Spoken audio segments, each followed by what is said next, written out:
Empire.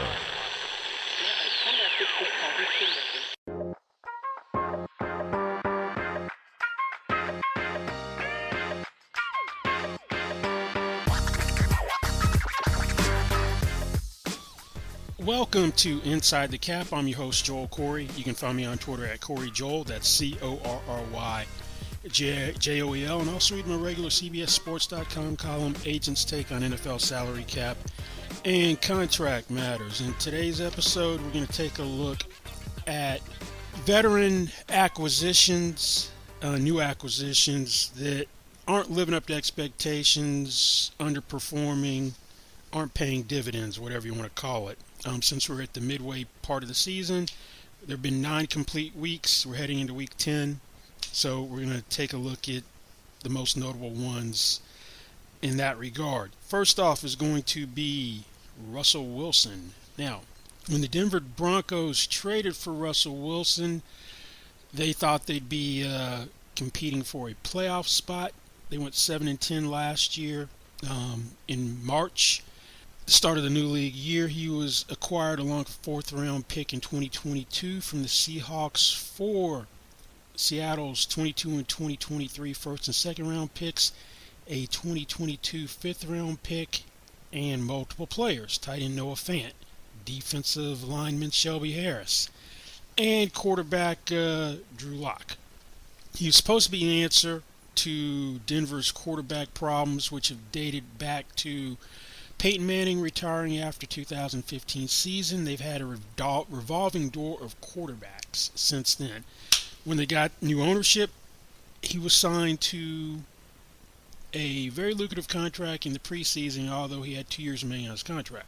He was given a 5-year, $245 million extension, which averages $49 million per year.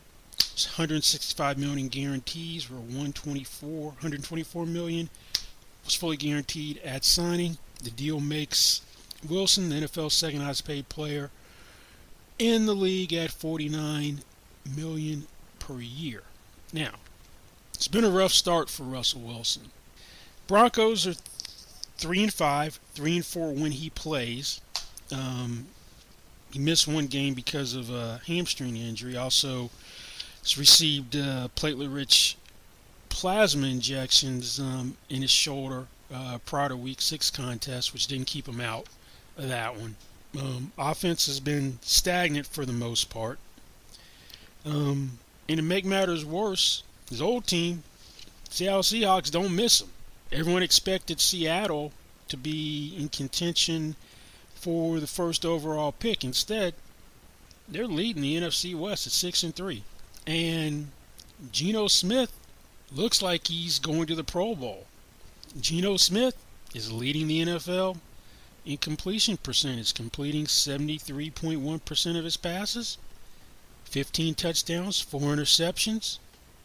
He's got a 107.2 passer rating.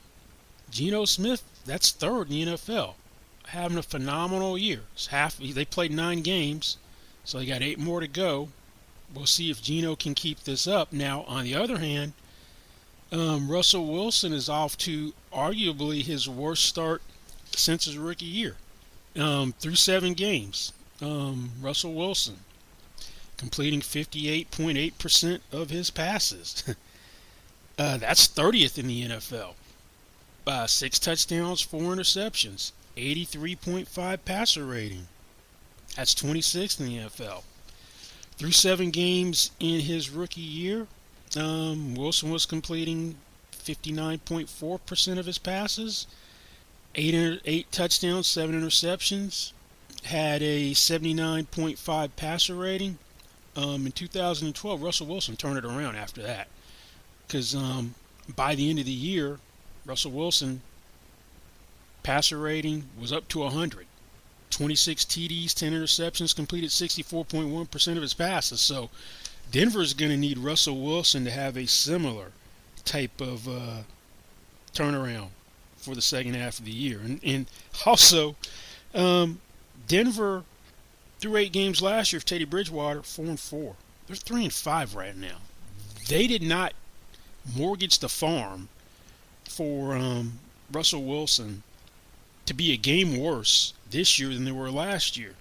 And I think part of the Bradley Chubb trade was right trading deadline. Chubb was traded to Miami, and they recouped. They got a first and a fourth round pick back as part of the compensation.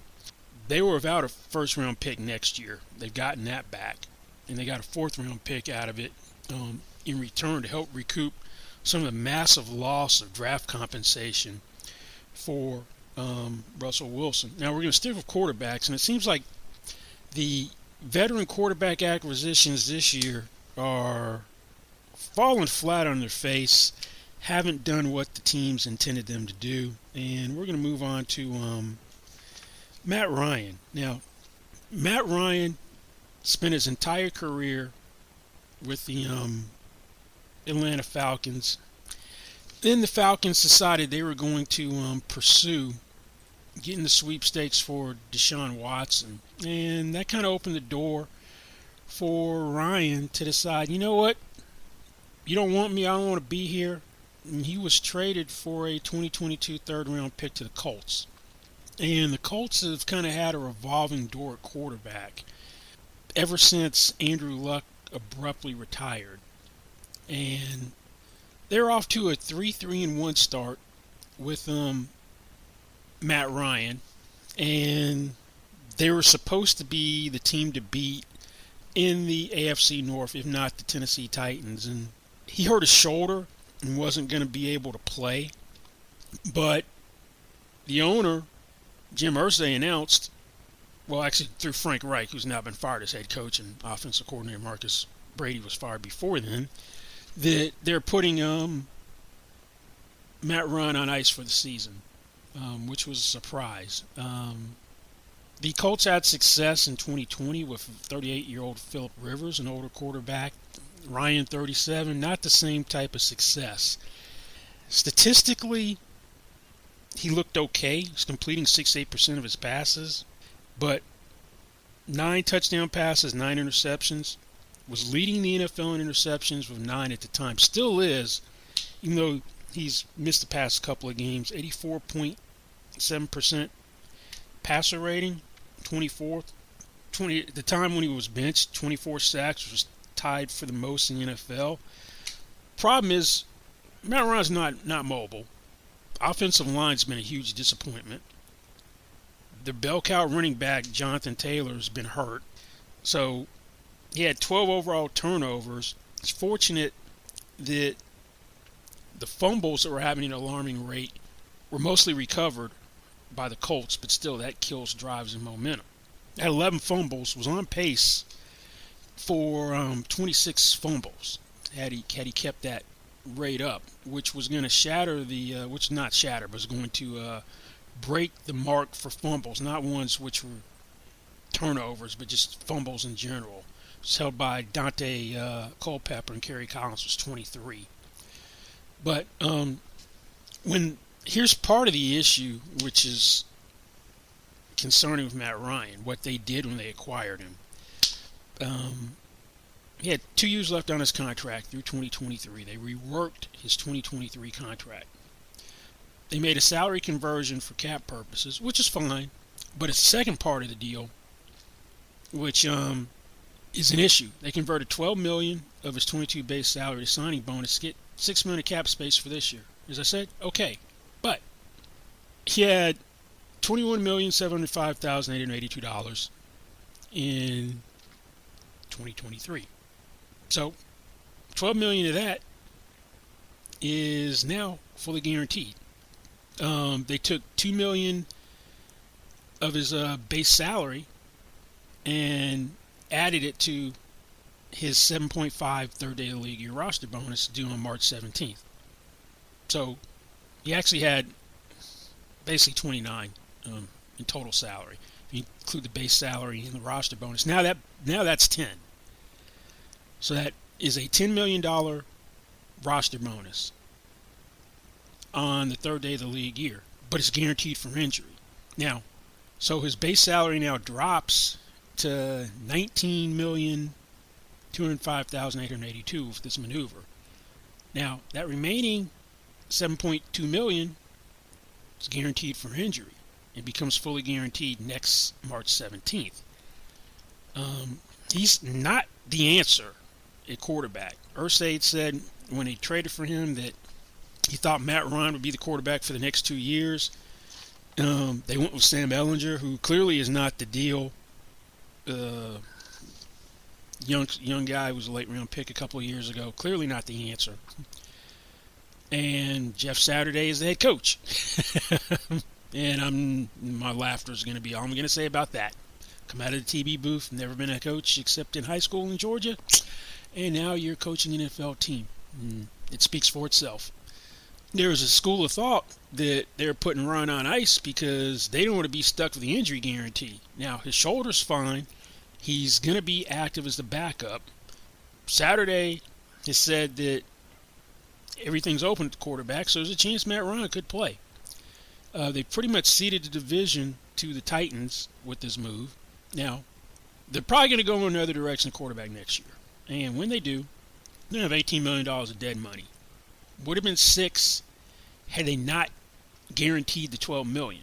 And there's an offset with the $12 million, so it could be reduced.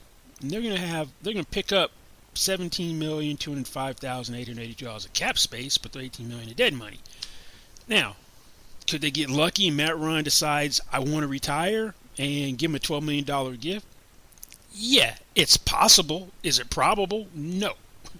But Colts, man, supposed to be a team which is in the thick of things to win the AFC South, but need to figure out the quarterback problem. Now, the Washington Commanders took Carson Wentz off the Colts' hands. Irsay wasn't happy about Carson Wentz last year.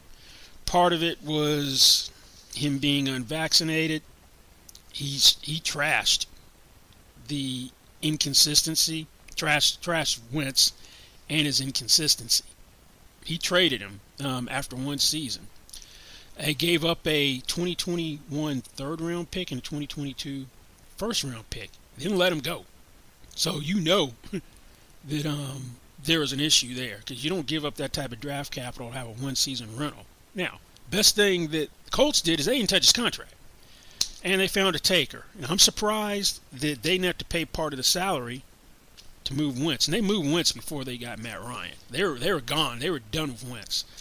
They got a 2022 third-round pick and a conditional 2023 third-round pick. The 2023 third-round pick will become a second-round pick if Wentz takes at least 70% of Washington's offensive snaps this year. The expectation was Wentz was going to be the best quarterback Washington has had since Kirk Cousins left in 2018 free agency after playing 2 franchise tags. There's some eyebrows raised earlier in the year when they were 1-4, and Ron Rivera threw Wentz under the bus, pointed the finger at him for their 1-4 start. He walked back those comments, but kind of tells you how they feel about him. He's under contract for 2 more years at $53.4 million. They went to 2-4 when they beat Chicago on Thursday Night Football, but Wentz broke the ring finger on his right hand. Went on IR on October 22nd, and they're 2-1 since then. He's got to miss this upcoming Monday night game against the Eagles. Then he's eligible to come back. After 4 games on IR, you can come back. He's been doing some light throwing. Taylor Heinicke has been Taylor Heinicke. There's a reason why Taylor Heinicke, I should say, was not given the job after starting last year when Ron Fitzpatrick got hurt, and they went out and got Wentz. He's not the answer, but statistically, it ain't that far off. Wentz is completing 62.1% of his passes. Heinicke 63. 10 touchdowns, 6 interceptions, and this is in 6 games. 5 touchdowns, 3 interceptions. Heinicke's 3 games as a starter. They're 2-1. 84.1 passer rating. Wentz, which is 25th. Heinicke 87.6. Wentz always takes sacks. He's taking 23. One thing Heinicke doesn't do, 6 sacks. Now, Heinicke beats the undefeated Eagles, not if he beats, if the Commanders beat them, then does he get to keep the job? To me, Washington really needs to see what Wentz is. Yeah, maybe you have him come back when you make sure that he's not going to hit the same percent, so you give up a third-round pick as opposed to a second-round pick. You got one guy who's 2-1. You got one guy who's 2-4. 4-5 team. They're not out of it in this year. But if he basically plays 13 games, 12.5 games worth of play time, that's 70%. So you slow play him and then bring him back, and he's played 66, so you save the pick or not.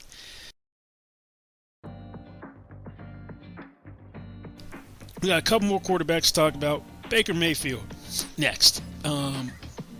Baker Mayfield became expendable in Cleveland when they traded for Deshaun Watson. Cleveland was kind of holding him hostage because they didn't want to pay too much of his salary. Nobody really wanted to take on his full $18.858 million fifth-year option. So he gets traded in early July, a couple weeks before training camp. Cleveland has to eat $10.5 million salary in a pre-trade conversion. He's got to give up a little bit of money. He took a $3.5 million pay cut, which he could make back in not so easily achievable incentives. So Carolina was only on the hook for a base of $4.858 million as opposed to $8.358 million. So between two teams, he's going to make $15.358 million. Now, he had to beat out Sam Darnold, who was lousy last year in preseason, which he did. Now, the Browns are getting a conditional 2024 fifth-round pick. And it's a fourth-round pick if he takes 7% of Carolina's snaps. Mayfield was not very good last year, and he played most of the season through a torn labrum in his left non-throwing shoulder. And, man, he got off to a horrible start this year. Matt Rule got fired, who was on the hot seat because of 1-4 start. But Mayfield, in that Week 5 loss to the 49ers, had a high ankle sprain and is now back. But P.J. Walker is still the starter, and for good reason. Mayfield for the season, 56.6 completion percentage, last among qualified passers in the NFL, 34th, 78.1 passer rating, 30th, 6 touchdowns, 4 interceptions. Now, a couple weeks ago when P.J. Walker was awful and the Panthers were blown out, he came in, game well out of hand against the Bengals, went 14 for 20, 155 yards, 2 touchdowns, no interceptions. Best he's looked all year. But Panthers are 2-2 with P.J. Walker, 3-6 overall. He's not going to play that 70% the way things are going, so it's going to be a fifth-round pick that goes to the Browns. Now we got one more quarterback to talk about before we move to non-quarterbacks. Now in Pittsburgh, Mitchell Trubisky was given the first crack at replacing Ben Roethlisberger, who retired after 18 years, signed a 2-year, $14.285 million contract with incentives worth up to $26.785 million. Took him 3.5 games to get benched for Kenny Pickett, who was taken 20th overall in this year's draft. Trubisky was playing like someone who was afraid to lose his job. He did not. Was very conservative. The offense was very stagnant. Through the first 3 games he started, he was averaging a league low 5.5 yards per passing attempt, was 26 in the NFL for 60.2 completion percentage, 77.7 passer rating, which at the time was 29th. And the only time he looked like he was playing free was against Tampa in Week 6 when Pickett had a concussion. He came in with 9 for 12. That's 75% completion percentage, 149 yards, 1 touchdown, no interception. Kept drives alive. to keep Tampa from getting the ball back, run out the clock in a narrow 20-18 win. But Kenny Pickett, for better or worse, going to go through growing pains. He's the starter. Trubisky is probably going back to something similar to the contract he had when he left Chicago in 2021 to go to the Bills. In the $2.5 million range on a one-year deal as a backup for Trubisky. So the quarterbacks this year, the veteran acquisitions, have not panned out for the teams that acquired them. There are a couple of non-quarterback new veteran acquisitions that stick out like a sore thumb. And first and foremost is Chargers cornerback J.C. Jackson. Chargers had a massive talent upgrade this offseason.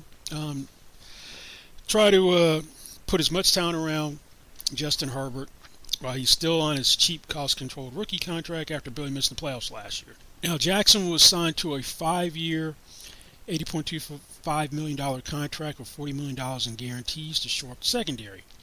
He had ankle surgery in the latter part of the preseason, which caused him to miss 2 early regular season games. Now, he put his ankle at 90% when he came back. This is a guy who was an interception machine past 2 years. Nobody had more picks than he did in the 2020 and 21 season. He had 17. Was a Pro Bowler last year, second team All-Pro. Now, he looked horrible this year. Before he dislocated a kneecap in week 7. Dislocated his right kneecap against the Seahawks and is out for the year. He was so bad he was pulled midway during week 6 Monday night game against the Broncos. Now, for the season, opposing quarterbacks had targeted him 26 times. He'd given up 19 completions, 73.1%, 19.5 yards per catch. Opposing quarterback passer rating, 154.6. Giving up 4 interceptions, 4 touchdowns, no picks this year. As easily the most disappointing new acquisition, veteran acquisition by a team. Now, I don't know, I'd say there's a tie for second between Chandler Jones and Allen Robinson. Now, when you have regime change, which is what happened in Oakland, Mike Mayock fired his GM. John Gruden resigned before he was fired, or in the email scandal last year involving the Commanders mid-season. And they went with a Patriots regime. Dave Ziegler as GM came from there, and Josh McDaniels, the offensive coordinator. Now, Chandler Jones was drafted by the Patriots and ultimately traded because they didn't want to pay him to the Arizona Cardinals. His contract with the Cardinals expired, and he was a free agent. Now, older pass rusher, 32 years old. Prior to past couple of years, older pass rushers didn't get paid. He was a priority in free agency, and they had a guy that the old regime had signed in 2021 free agency, Yannick Ngakoue. Ngakoue had 10 sacks last year. Was under contract through 2022, a 2-year deal. Because of a contract restructure last year, took an $8 million cap hit to trade him to the Colts. And they signed Jones to a 3-year, $51 million contract. Ngakoue is supposed to make $13 million this year on a $15 million cap hit. Now, $32 million is fully guaranteed. And the idea was they're going to put up Max Crosby, and they're going to have one of the most devastating pass rush duos on the edge. Well, Jones isn't holding up his end of the bargain. Has 1 half sack in 9 games. 17 total quarterback pressures. That's combined sacks, quarterback hits, and quarterback hurries. Not what you're expecting out of your $17 million per year pass rusher. Now, to make matters worse, Ngakoue, 4.5 sacks in 9 games in Indianapolis, 30 quarterback pressures. They play this week, so this would be a nice time for Chandler Jones to show up and have a better game than Ngakoue, so it doesn't put a magnifying glass on this particular aspect of the Raiders' woes. There's a lot going wrong with the Las Vegas Raiders. Don't need this to be a glaring spotlight. Now, he's got an $8 million cap hit. I mean, he's got a $7.812 million cap hit this year. So between the dead money and his cap hit, that's 15.12. Ngakoue had a $15.1 million cap hit, so hadn't been the best move. And you're not getting rid of him next year. $16 million in salary fully guaranteed in 2023. So you got to ride this one out. Now, the Rams signed Allen Robinson after he had the worst year of a pro of his NFL career, other than in 2017 when he tore his left ACL in the Jaguars season opener. That didn't prevent them from signing him to a 3-year, $46.5 million contract worth up to $48 million through incentives. There's $30.75 million fully guaranteed. Now, third year can void with something Robinson is not going to hit to void the third year. Needs 2,001 combined receiving yards in 2022 and 2023. That ain't happening. And in the process, they traded Robert Woods to the Colts in what was basically a salary dump to accommodate signing Allen Robinson. So, in this salary dump, they have $12.1 million in dead money. And they ate Woods' $3.5 million fifth day of the 2022 league year roster bonus. Now, Robinson and Matthew Stafford have zero chemistry this year. Basically, the passing offense has been, where's Cooper Kupp, where's Cooper Kupp, and where's Cooper Kupp? Now, through 8 games, Robinson, 25 catches, 248 yards, 2 touchdowns. Skoranek, late round pick in 2021, third receiver, almost as productive, 24 catches, 231 yards, no touchdowns. Yet Robinson showed some signs of life. He had said best game of 5 catches, 63 yards. You're expecting a lot more from that for a guy who's making $15.5 million per year as a second receiver. Now, might as well have just kept Robert Woods in hindsight. Hindsight's 2020 vision. He was coming off the torn ACL, didn't miss a game this year for the Titans. But last year, in the 9 games he played, he had 45 catches, 556 yards, and 4 touchdowns. One more game than what Woods has played. Than what Robinson's played this year. The combo of Skoranek and Woods this year, basically what Woods did in 9 games. They got these two combined, 49 catches, 479 yards, 2 touchdowns. I got to imagine Robert Woods come to the ACL could do more than what Allen Robinson's doing this year. Now, there's no way you can get out of Robinson's contract next year. He's got fully guaranteed $15.25 million next year. Now, you could have had Woods for 2022 and 2023 for $27.25 million. He was under contract for 4 years because he signed an extension in 2020 when he had a couple of years left. He was dramatically underpaid, which averaged $16.25 million per year. He's played no new years on the contract when you traded him. $60.5 million over the 4 years left. Now, he had a $15.7 million cap hit in 2022.